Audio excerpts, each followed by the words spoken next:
What are the differences between smaller cruise ships and the larger, newer ones? That's a topic I want to share with you today in this video. My name is Eric, I live in Bulgaria, and recently I made a cruise on the Mediterranean, actually the Eastern Mediterranean, on the MSC Sinfonia.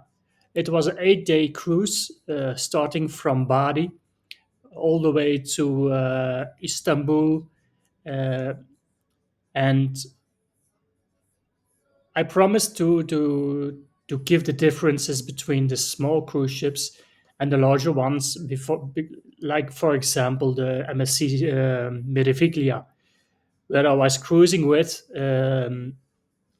last summer. Actually, I made a cruise in New York with the MSC Meriviglia, and I have to say I never cruised before on small sized ships like the Sinfonia, but I decided to give it a try.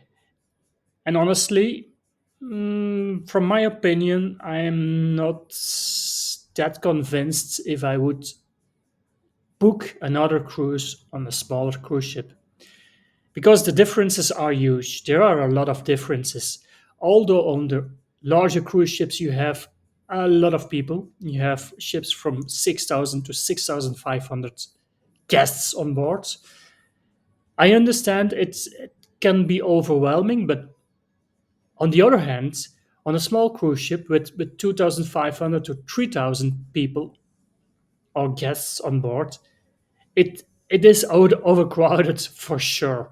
So, a few differences between the two ships, if I just compare the MSC Mirafilia with MSC Sinfonia, is first of all the lack of amenities on board of the smaller ships. Most of the time smaller ships comes together with older ships, so the newer ships, the bigger ships, they have more amenities on board. They have more activities on board actually as well. But if we come back to the amenities, one of the main and the major difference I found out was um, on a smaller ship there's no inside pool.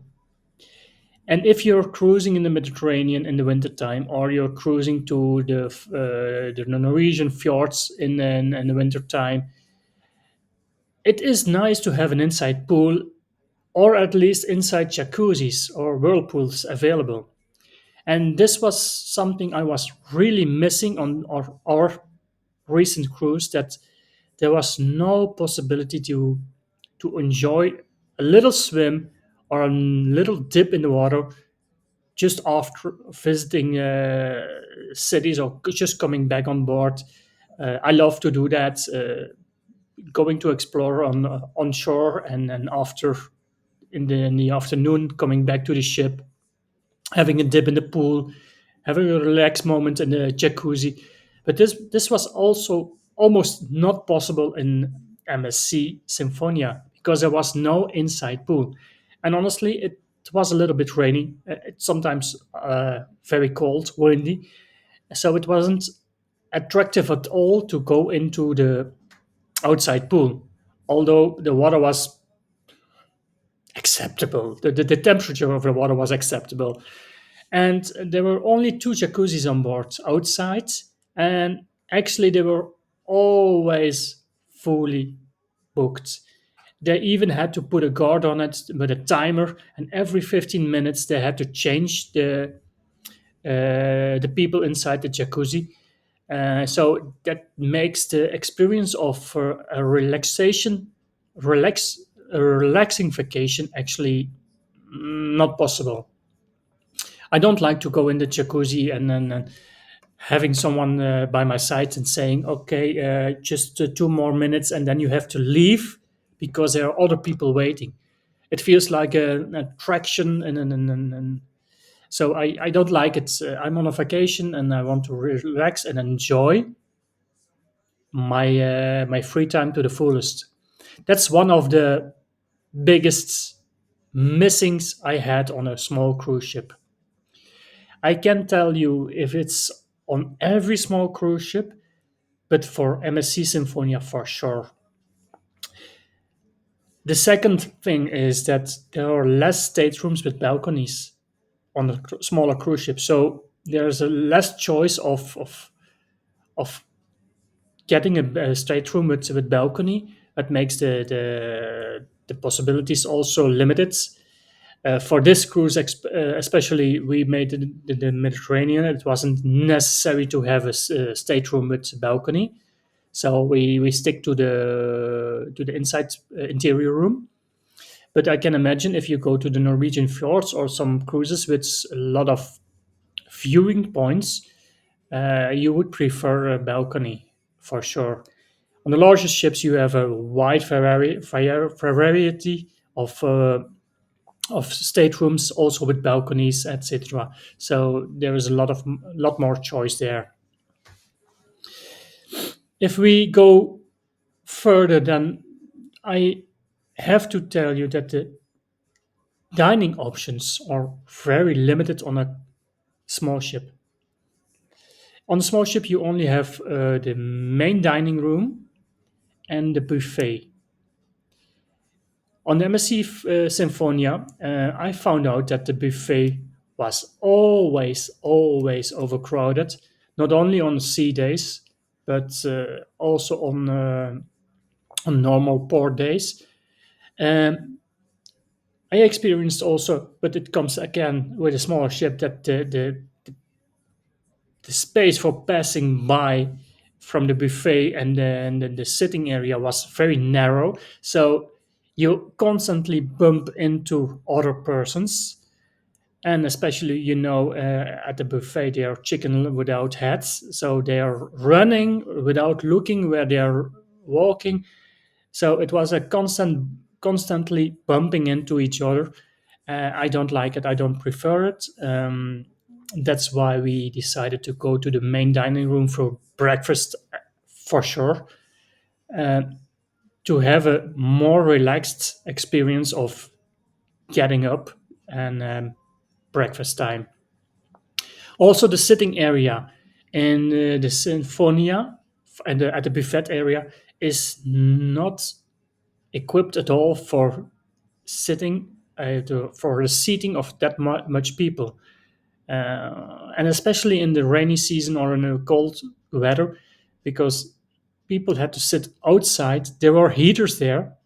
I have to tell you, there were heaters there, but even though the heaters were functioning 24/7, you could feel the winds blowing. Uh, so it wasn't actually 100% enjoyable to sit there. If we if we go to the spaces to relax at board of the Sinfonia, there are few places to relax and to enjoy the quietness. For example, at a certain day, I wanted to on a sea day, I wanted to read a book, and I walked through all the ship to find a place where I could read my book in a quiet and peaceful place. You could say you can go to the stateroom, but if you have an interior stateroom, you don't want to spend all the time in the stateroom. So you want to spend also some time outside your stateroom. So I found it hard to find a spot to read my book in a quiet place without noise, without children playing. Uh, and that's also something that I was missing here on this ship. I experienced on the MSC Mirificia, there were more places where I could sit and relax in quietness. So that's personal. That's for me personal. That's my experience. So it could be that you are not experienced the same feeling. That's why I'm always saying this is a video based on my experience on the MSC Sinfonia compared with the MSC Mirificia. One of the last things I want to mention is that, again, personal experience, I found the quality and the friendliness of the staff under expectation. I cruised with MSC before, And I know that there are some issues with the quality of foods, with bringing the food warm, hot to the table. It's always an issue. I have every single cruise I have this issue. But on this ship, I noticed that it was even worse than on other ships. And the way they handle it, it's not quite what I was used to from the MSC standards. So also at the bars, I don't know if it's because the gratuities are already included or not, and but I see a change in the friendliness of the staff working there, and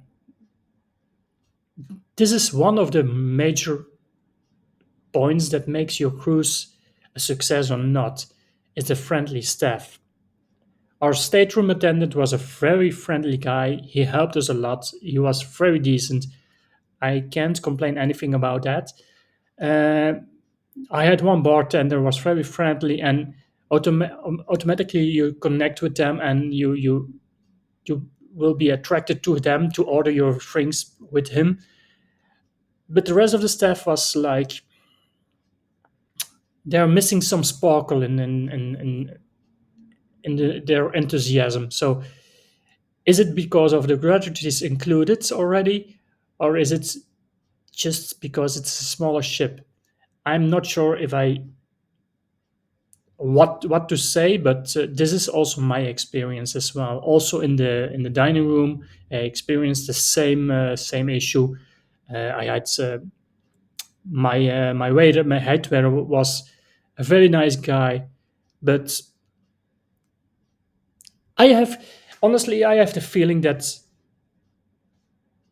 the beginners go to the smaller ships. They have to prove themselves before they can access or can get a contract on a larger, newer ship. Also, with the animation on board, actually, the shows on board, I have that experience. I'm not sure if that's the case, but this is from my experience. So, if you're planning a cruise and you're looking to the different ships, and you're looking for MSC, for example, and you're looking for the different ships, make sure that you set your preferences of what you want to have. A smaller ship with less people but less amenities, or a large ship with more room, more space, more people as well. But from my personal point of view, I think a larger ship offers you way more benefits and gives you way more the the feeling of having a cruise vacation. But this is based on personal experience once again. So I hope this was helpful. Make sure if you book your cruise with MSC Cruises to compare the ships to see what your needs are actually as well, and make a good choice. So that's it for now. See you in the next video. Bye bye.